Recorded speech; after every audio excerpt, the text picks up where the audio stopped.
السلام علیکم دوستو، کیسے ہو؟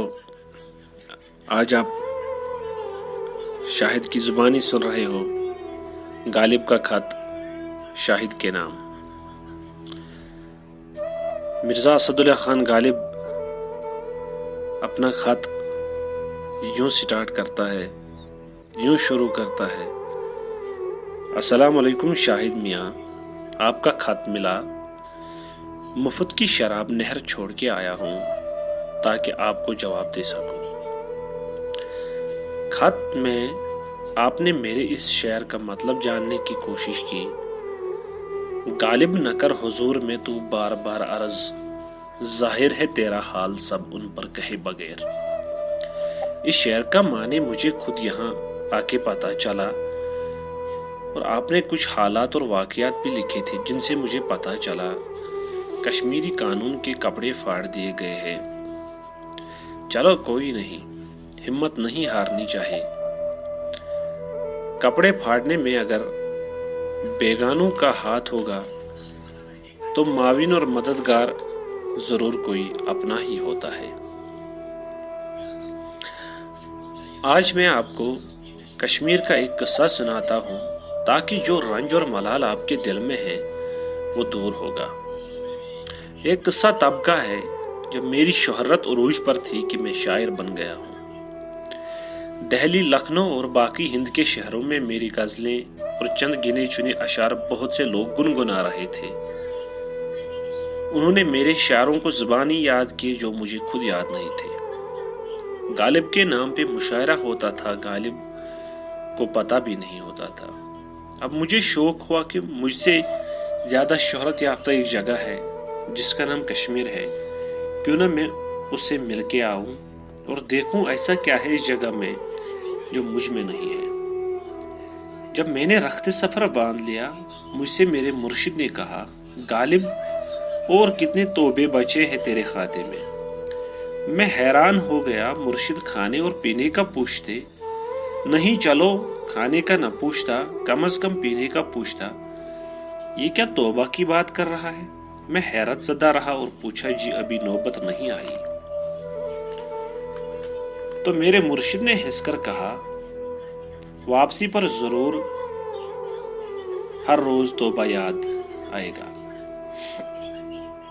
میں کچھ سمجھا نہیں، پر اس سے اجازت لے کے نکل پڑا اور کشمیر کے بارے میں سوچتا رہا کہ جب میں اس شہرت یافتہ سے ملوں گا تو اس سے گفتگو کیسے کروں گا، ہدیہ کیا ہوگا، میں کیسے بیٹھوں گا، ادب کا عالم کیا ہوگا، میں اس کی موجودگی میں پی پاؤں گا کہ نہیں۔ یہ سب خیالات مجھے ایسے ستا رہے تھے کہ میرے ایک شعر نے گریبان سے سر باہر نکالا۔ وہ شعر یہ تھا زندگی میں مرگ کا کھٹکا لگا ہوا، اٹھنے سے پیشتر بھی میرا زنگ زرد تھا۔ انہی خوابوں خیالوں میں میں نے جموں کا راستہ کاٹ لیا اور رامبن کے نزدیک پہنچ کر قسمت نے بہت ہی آوری کی کہ میں کشمیر کی طرف بڑھ سکا، ورنہ یہاں کے مسافروں سے سنا کہ یہ راستہ ہفتے میں 8 دن بند رہتا ہے۔ چلو خدا کا بڑا احسان تھا کہ میں پہنچ گیا۔ جو ہی شہرت یافتہ جگہ سے ملاقات ہوئی، بس دیر تھی کہ سانس لینے کی، میں دنگ رہ گیا۔ اتنی میٹھی خوشبو، اتنا حسین منظر، اتنی قدرتی چیزوں سے سجی وادی، یکدم بیک وقت میرے منہ سے یہ الفاظ ادا ہوئے: گنچا پھر لگا کھلنے، آج ہم نے اپنا دل خون کیا ہوا دیکھا، گم گیا ہوا پایا۔ تو سوچنے لگا کہ یہاں کے لوگ کتنے پیارے ہوں گے۔ ایک عجیب سی بے قراری ہونے لگی کہ کب میں یہاں کے لوگوں سے ملوں۔ اب چونکہ مجھے آرام کرنے کی ضرورت تھی، اسی لیے میں کسی رہائشی گھر کی تلاش میں نکلا۔ ابھی میں ادھر ادھر دیکھ ہی رہا تھا کہ اچانک سے ایک آدمی آ گیا اور پوچھا: بابا جی دعا کیجیے، میرا وہ کام ہو جائے جو آپ کو بھی پتا نہیں۔ میں نے خود سے پوچھا، غالب ڈانپا کفن نے داغی عیوب برہنگی، میں ورنہ ہر لباس میں ننگ وجود تھا۔ یہ تو پی پی کے بابا جی کب بن گیا؟ میں نے اس کو بڑے خوش اسلوبی سے کہا کہ سنیے بھائی، میں کوئی بابا جی نہیں ہوں، میں یہاں کشمیر سے ملاقات کرنے آیا ہوں۔ مگر جب اس نے بہت تنگ کیا تو میں نے اپنی بوتل سے 1-2 چمچ پلا ہی دیے۔ تو وہ میرا پہلا مرید تھا کشمیر میں، کیونکہ وہ لوگوں سے کہتا پھرتا تھا کہ بابا جی نے مجھے مرنے سے پہلے جنت کا نظارہ کرایا۔ میں حیران بھی تھا اور شرمندہ بھی۔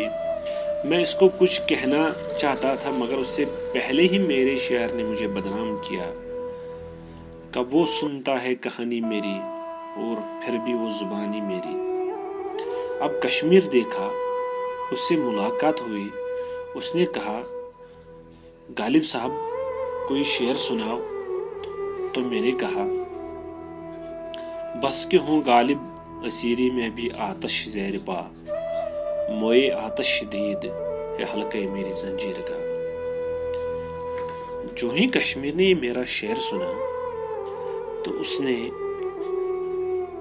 اچانک سے کہا، اقبال نے مجھے ایرانی صغیر کہا اور جہانگیر نے جنت بے نظیر۔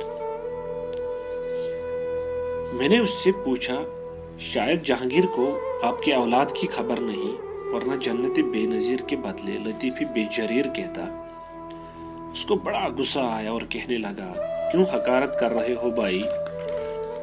میں نے جواباً کہا، ایک قسم آپ کی اولاد ایسی ہے جو کسی انسان کو دکھ میں دیکھے تو خوش ہوتی ہے، کسی انسان کو دیکھے جس نے مہینوں بھر نہایا ہی نہیں اس کو بڑا قلندر سمجھتے ہیں، اور تیسری قسم آپ کی اولادوں میں سے وہ ہے جو لوگوں کو لوٹنے اور ان کو ظلم و جبر کرنے میں اپنی مسرت ڈھونڈتے ہیں اور پھر نہ بعد میں اپنے رہتے ہیں نہ غیروں کے۔ بتاؤ ذرا آپ کس قسم کا جنت ہو؟ نہ یہاں کوئی ایمانداری کی نہر بہہ رہی ہے، نہ ہی یاقوت کی انسانی، نہ یہاں کھل کر آنکھ کھولنے کی اجازت، نہ ہی مرنے کی پابندی۔ تو مجھے بولو، یہاں کون سی ایسی چیز ہے جسے میں آپ کو جنت بے نظیر سمجھوں؟ کیا ہے تجھ میں جو تجھ کو اتنی شہرت ملی، مجھ سے زیادہ نام کمایا؟ کشمیر خاموش رہا اور آنکھوں سے آنسو بہتے رہے اور مجھ سے درد بھرے لہجے میں کہا، غالب صاحب آپ کا شکر گزار رہوں گا اگر آپ یہاں پر مشاعرہ کرو گے تاکہ لوگ خود کو پہچان سکیں۔ تو میں نے اس سے کہا، آج کیوں پرواہ نہیں اپنے اسیروں کی تجھے، کل تلک تیرا بھی دل مہرو وفا کا باب تھا۔ یہ شعر کہنے کے بعد میں نے اس کو سرے سے انکار کیا کہ میں یہاں پہ کوئی مشاعرہ کرنے والا نہیں ہوں۔ تو اس نے علامہ اقبال کی سفارش بھیجی، پھر مجھے مشاعرہ کرنا ہی پڑا۔ میں آپ کو مشاعرہ کا حال لکھتا مگر اقبال کی میٹنگ میں جانا ضروری ہے۔ باقی اگلی چٹھی میں۔ خوش رہو، آباد رہو، آپ کا پینے والا بدنام شاعر مرزا اسد اللہ خان غالب۔ تو دوستو، یہ تھی غالب کی پہلی چٹھی جو مجھے ملی۔ آپ لوگوں کو اگر یہ خط پسند آیا تو ہم امید کرتے ہیں آپ اس کو آگے بھی شیئر کریں گے اور ہمارے چینل کو سبسکرائب کریں گے، اور مجھے بھی انتظار ہے غالب کی دوسری چٹھی کا، اور آپ بھی انتظار کیجئے اور دیکھتے ہیں مشاعرہ کا کیا حال تھا کشمیر میں۔ تو دیجیے تب تک اجازت، خدا حافظ۔